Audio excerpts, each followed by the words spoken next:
Part one में आपने देखा कि हम अगर किसी प्रोजेक्टाइल को किसी हाइट से ले जा करके और एक हॉरिजेंटल वेलोसिटी दे करके थ्रो करते हैं तो उसका पथ, उसका मार्ग कैसा होता है, उसका ट्रेजेक्टरी कैसा होता है, वह परवलयाकार होता है, पैराबोलिक होता है।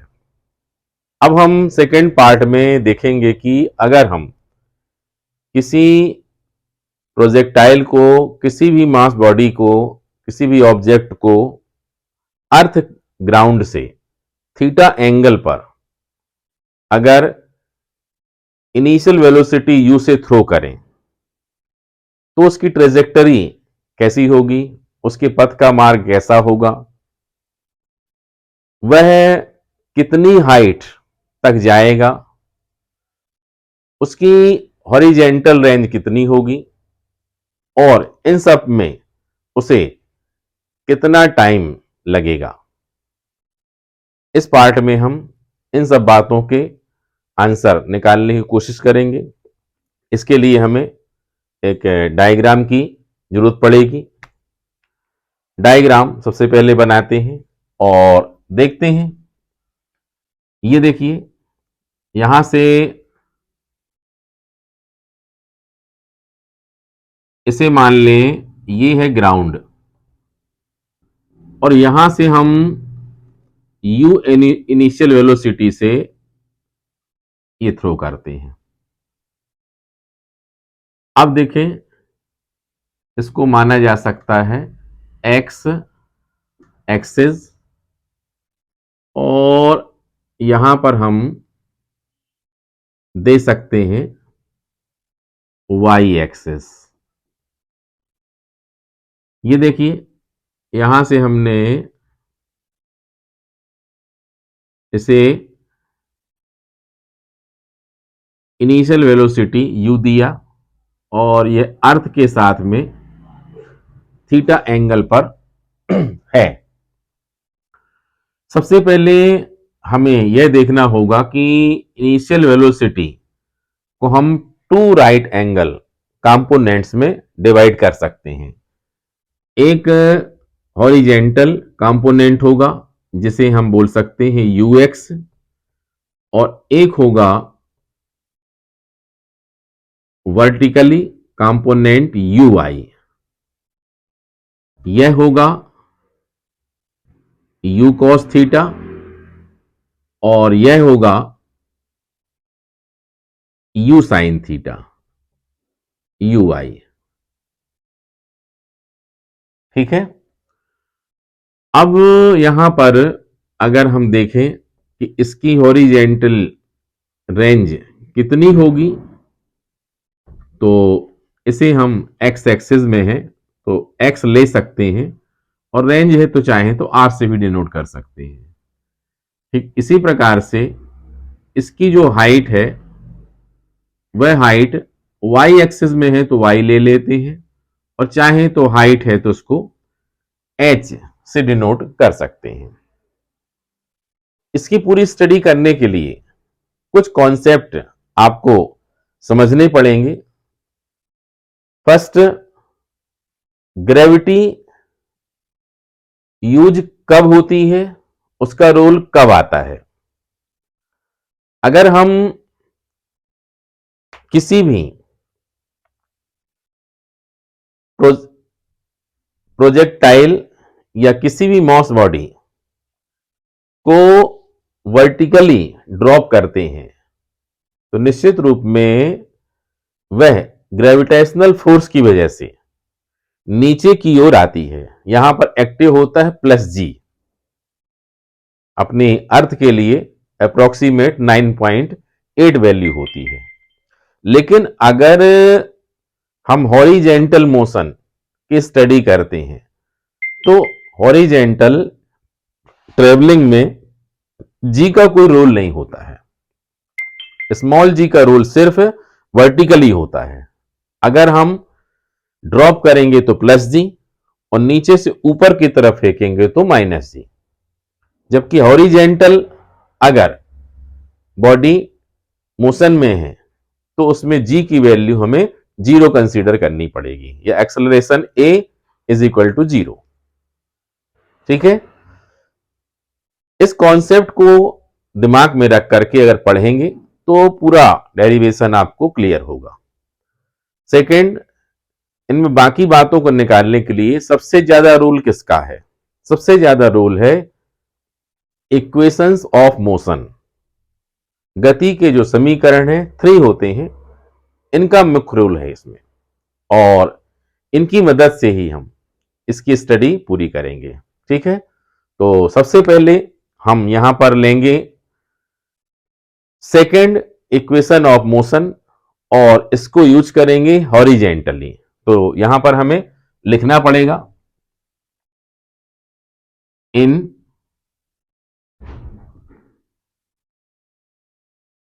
हॉरिजेंटल, या हिंदी में चाहे तो क्षैतिज में,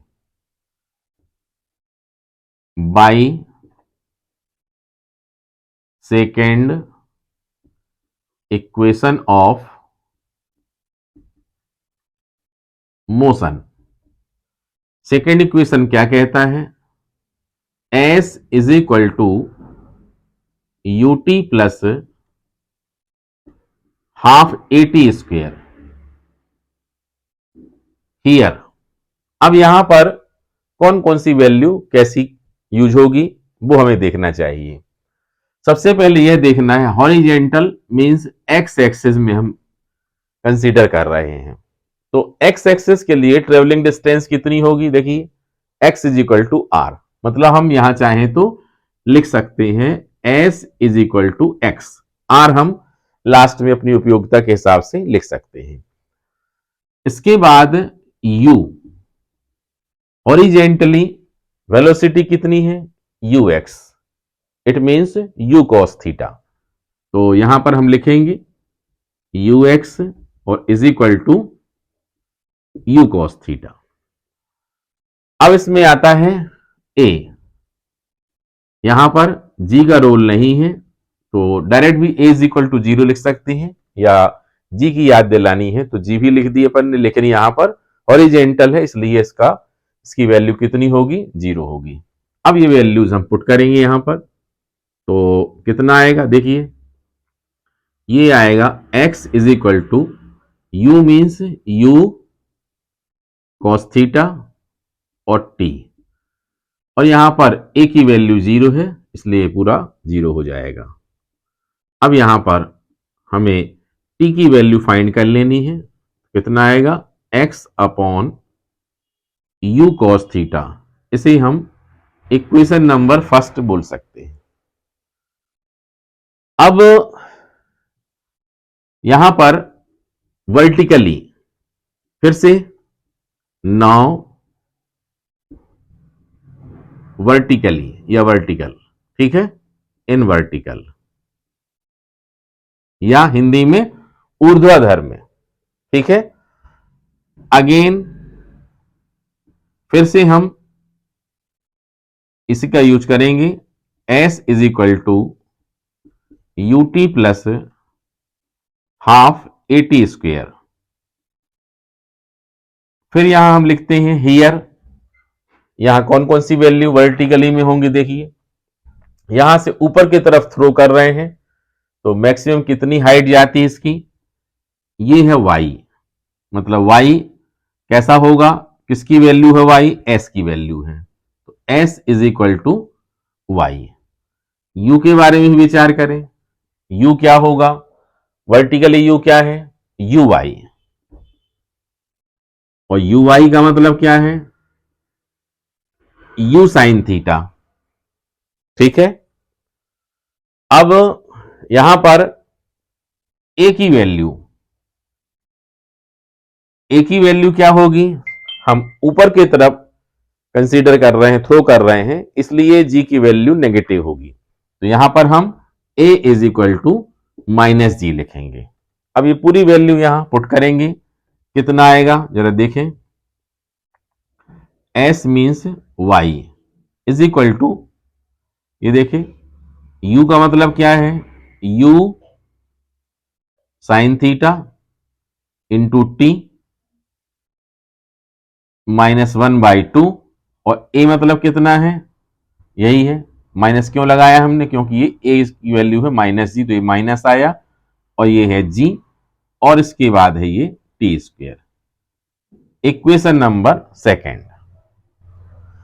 इक्वेशन नंबर फर्स्ट से हम टी की वैल्यू सेकेंड में पुट करेंगे, यहां लिख देंगे from equation first and second. कितना होगा ये देखिए, y is equal to u sine theta, और t की वैल्यू कितनी है, x upon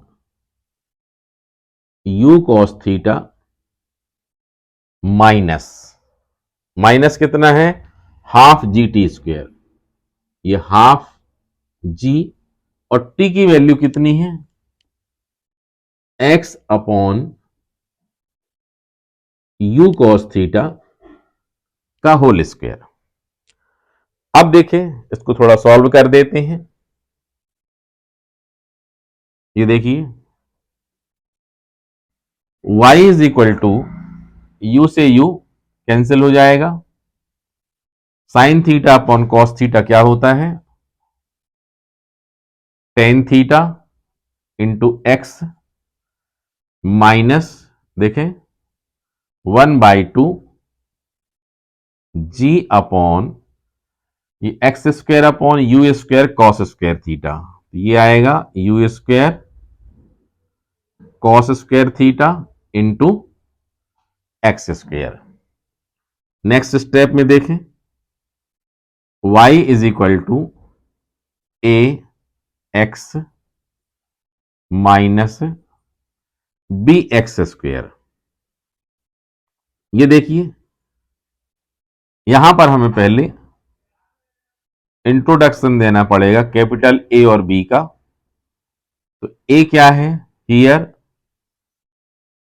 A is equal to tan theta, मतलब टेन थीटा के बदले हमने ए लगा दिया है, और ये पूरी की पूरी वैल्यू देखिए, ये इसके बदले हमने बी लगा दिया है। तो b is equal to 1/2 g upon u square cos square theta. ये इक्वेशन नंबर थर्ड है।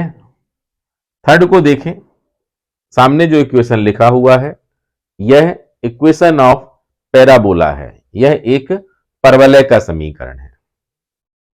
परवलय का समीकरण कैसे समझना चाहिए, परवलय के लिए टू वेरिएबल्स x और y होंगे, जिसमें एनी वन कोई भी एक वेरिएबल किसमें होगा, जिसकी पावर 2 होगी, और दूसरा वेरिएबल जो होगा वह पावर 1 वाला होगा। ठीक है, वैसे तो इसकी complete study conic section maths के चैप्टर में हम करते हैं, बाकी यहां पर फिर भी जो पैराबोला पढ़ रहे हैं कोनिक सेक्शन में, इसके अंतर्गत पैराबोला, हाइपरबोला, इलिप्स और विशेष कंडीशन में सर्कल भी लिया जा सकता है। तो यह इक्वेशन किसका है, पैराबोला का है या परवलय का है। यहां पर जो कर्व मिला, ये देखिए, ये कहना चाहिए कस्मकस किसकी है, एक्सटर्नल फोर्स और ग्रेविटेशनल फोर्स, दोनों का कहीं ना कहीं युद्ध है, दोनों की लड़ाई है कहीं ना कहीं। यहां पर ग्रेविटेशनल फोर्स की कोशिश है कि मास बॉडी नीचे आए, जबकि हमारे द्वारा जो अप्लाई किया गया एक्सटर्नल फोर्स है वो चाहता है कि अर्थ से थीटा एंगल पर बॉडी ऐसे प्रोजेक्टाइल सीधे थीटा एंगल पर आगे बढ़ता जाए स्ट्रेट लाइन में, लेकिन ना तो वह थीटा एंगल पर जाएगा और ना ही अर्थ में ही डायरेक्ट जाएगा। तो दोनों की कसमकस में अंत में जीत किसकी होती है, ग्रेविटेशनल फोर्स की होती है, क्योंकि ग्रेविटेशनल फोर्स लगातार एक्टिव रहा ही आता है और उसके सामने हमारी जो एक्सटर्नल फोर्स होती है वो बहुत कम होती है और थोड़ी सी ही कोशिश के बाद वह बॉडी नीचे आने लग जाती है। लेकिन इन दोनों का जो कंबाइंड इफेक्ट आता है वह इसकी जो ट्रेजेक्टरी बनाता है, जिसका पथ बनाता है, वो परवलयाकार बना देता है। ठीक है, इस प्रकार से हम कह सकते हैं कि अगर हम किसी भी मास बॉडी को या तो हाइट में ले जा करके हॉरिजेंटली थ्रो करें या फिर अर्थ से थीटा एंगल पर उसे थ्रो करें, दोनों ही स्थिति में जो इसका पाथ आएगा वो कैसा आएगा, पैराबोलिक आएगा। अगर हाइट में है तो ये पिछले वाले पार्ट में जैसा आपने देखा था, ये देखिए कि अगर हाइट में है तो यहां से हमने थ्रो किया और थ्रो करने के बाद हमने तो ऐसा थ्रो किया, लेकिन ऐसा थ्रो करने के बाद भी ये मास बॉडी ऐसे आती है। तो ये वाला जो कर्व दिख रहा है, ये कर्व क्या होता है, पैराबोला होता है। और ये भी पैराबोला है और ये ही पैराबोला है। हम इस क्वेश्चन के आगे वाले हिस्से में क्या देखेंगे, डेरिवेशन फाइंड करेंगे, जिसमें इसकी हाइट का पता करेंगे, मैक्सिमम हाइट कितनी होती है, इसकी हॉरिजेंटल रेंज कितनी होती है वो उसको निकालेंगे, और साथ ही साथ इन सब में उसे कितना समय लगता है इसको कैलकुलेट करेंगे। ठीक है, तो अभी के लिए, आज के लिए इतना ही।